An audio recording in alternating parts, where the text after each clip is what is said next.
Well, the Great Migration is underway, or is it? Literally millions of snow geese are pooling in various locations in the central U.S. right now. They eventually will make their way all the way up to the Arctic where they spend their time breeding. But the snow, as it currently exists, not only here in Alberta and other parts of the country, but right through the Midwest United States is causing a bit of a delay before we start seeing these snow geese arrive in mass numbers. And real pleasure to reach out to Dr. Frank Rohwer, who is the president of Delta Waterfowl. He's based in Bismarck, North Dakota. Had an opportunity to connect with him to talk a little bit about the snow goose hunt and, more importantly, the snow goose population. What impact, if any, has hunters' involvement with the spring goose hunt had on overall populations?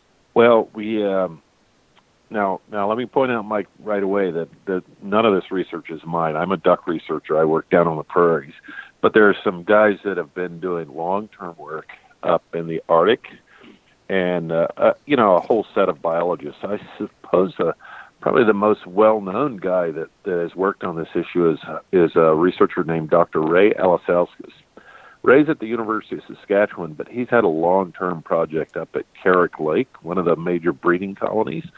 Carrick Lake is actually a colony of both mid-continent snow geese and Ross's geese.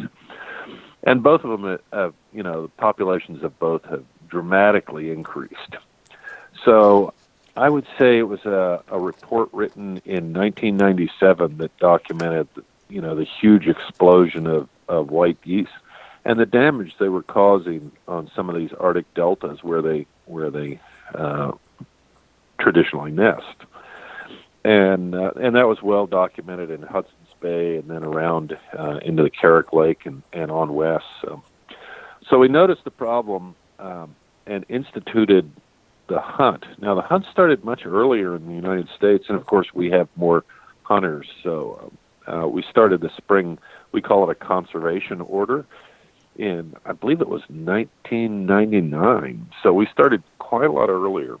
And we had to do a conservation order just because, for years and years we'd had this Migratory Bird Treaty Act and the treaty between the two countries that said you couldn't have spring hunting. So we instituted, we modified the treaty, allowed this conservation hunt to go on. Interestingly, we dramatically increased the harvest. Now I'm talking about the total harvest. So I would say in the old days before the conservation order, we would max out at around 500,000 white geese shot. And after the conservation order, we really doubled that, and people thought, and the whole goal was to increase hunting mortality and decrease survival so that we could slow the growth rate of these populations of geese. And by and large, that has been ineffective.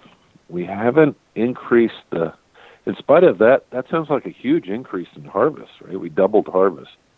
And I should say it didn't remain as high as 1 million geese per year. That's probably about where we maxed out. But that huge increase did not alter survival rates.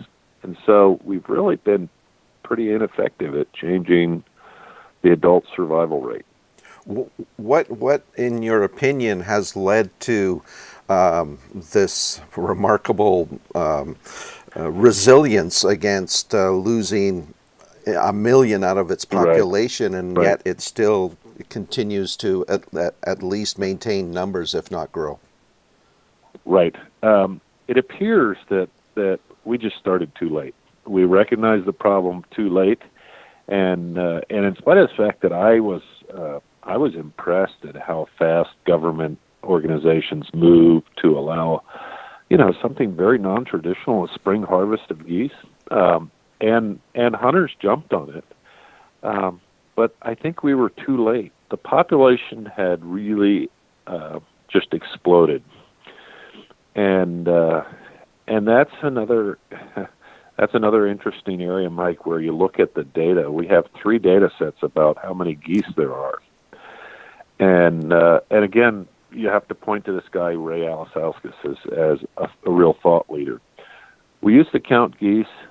We tried counting on the breeding grounds, and that was always tough because you're counting traditional colonies. But we counted colonies on the breeding ground fairly regularly, about every 5 years or so, at least in the old days. We counted mid-continent snow geese in the winter, so we did what's called a midwinter survey. And then Ray Alasauskas came along and said, there's another way to count birds, and that is by looking at the proportion of birds harvested that are banded, because we know how many we band, and so you can do what are called Lincoln estimators. It's a population estimation technique that we've known about for decades and decades, and yet nobody had applied it to geese.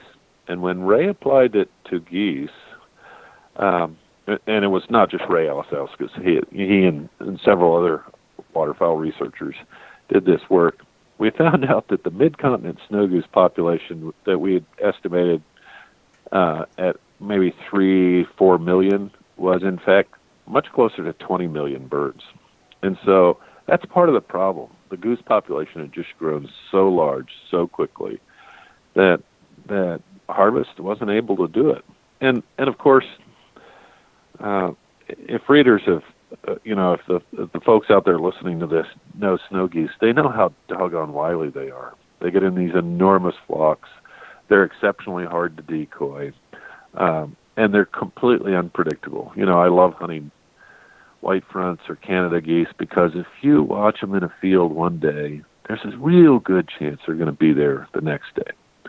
And snow geese, I've set up dozens and dozens of times in a field where, I watched them feed, they left, they went to roost, and the next day they're 3 miles away. And I'm sitting there having set up hundreds of decoys and get nothing. In your opinion, Frank, is hunting still, though, I don't want to go too far in saying required or necessary, but still has to play a role in at least trying to work those numbers down? I certainly think so. Now, mind you, I say that partly because I'm a diehard hunter, and I see absolutely nothing wrong with a spring hunt. We haven't achieved the sort of harvest rates we wanted, but we also, we can't discount that it will have an effect and will help. The really cool thing about having these long-term studies of snow geese at Laprousse Bay that were started by a guy named Fred Cook or Ray Alasauskas' work up in Carrick Lake, and we have multiple other sites where we're working on these geese. We are starting to see some impact. So the population is, in a sense, self-regulating because we're producing fewer and fewer juveniles with all these, with this larger population size. The proportion of juveniles is going down, and that's work that Ray Alasauskas and guys on the Arctic tundra are showing very nicely. So I have to believe that continuing the harvest will help, and will, it looks like we're going to be able to bring the population into some sort of balance at a reasonable level. There'll still be damage to Arctic ecosystems, but it may not be as disastrous as we thought. But I have to admit, I'm speaking out of turn here. I don't know that to be the case. But I certainly think continuing the harvest is a good idea. When we so on that topic, when we look at this particular spring, what are your feelings in terms of opportunities for hunting? My limited knowledge of snow geese is that they tend to follow the snow line as it retreats, and we're kind of seeing a very heavy snow cover. Will they simply just bypass Alberta and just head up to the Arctic? I don't think so. It's going to be a tough year this year, and it's going to be an odd year because we're late, and we just got hit with I don't know what they called it, some unique name for a storm that blew out of the Rockies. So we just got another blizzard last night, and I'm sitting in an office that's closed because everything is closed in Bismarck. We have I got a report 2 days ago about the snow geese and the mid-continent snow geese, which includes an awful lot of birds that travel up through Alberta, at least a good fraction of them.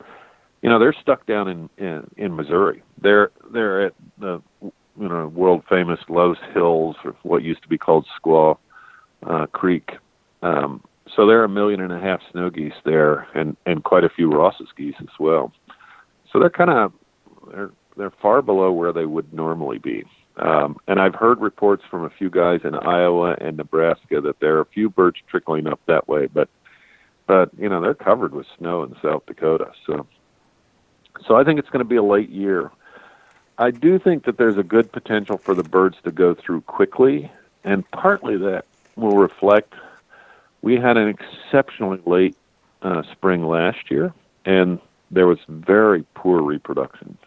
So, I got reports from guys that have been up banding geese for decades, and Jim Leafleur out of Canadian Wildlife Service reports banding one juvenile goose. I mean, they usually band thousands and thousands. So it was a bust year right across the Arctic. And that means we won't have those fairly large groups of juveniles that hang back. I don't know if you know the biology, but snow geese are kind of cool because they'll often be migrating in family groups that include the adults, this year's juveniles, and often last year's juveniles. But the geese rarely breed, and particularly as we reach a saturated population, they rarely breed until they're about 3 years old. So the juveniles, the 1-year-old birds coming up in the spring, often hang back because they really don't want to get to the Arctic, at the crack of spring and face food shortages and the super tough conditions that the adults can deal with. So they hang back, and so do the 2-year-olds. But we're going to have many fewer birds hanging back this year just because the juvenile production last year was lousy. So I know I sort of think of adult snow geese as smarter than I am. But juveniles, I think I have a fighting chance with the juveniles. So I look forward to those juvenile groups, and I don't know what's going to happen this year. I'm going to have to try and buck up and increase my game because I think I'm going to mostly be looking at adults or at least 2-year-olds that are getting to be about as smart as I am. So, Well, Frank, we thank you so much for, I think you sell yourself a little bit short. You've offered an awful lot of wisdom during this conversation, and I thank you very much for it and wish you nothing but success, not only for this goose season, but all the work that you and the folks at Delta are doing right across the continent. Pretty critical when we look at what we're trying to do in conserving habitat and ensuring that waterfowl species continue to thrive right across the U.S. and Canada. Well, thanks a lot, Mike. I enjoyed it.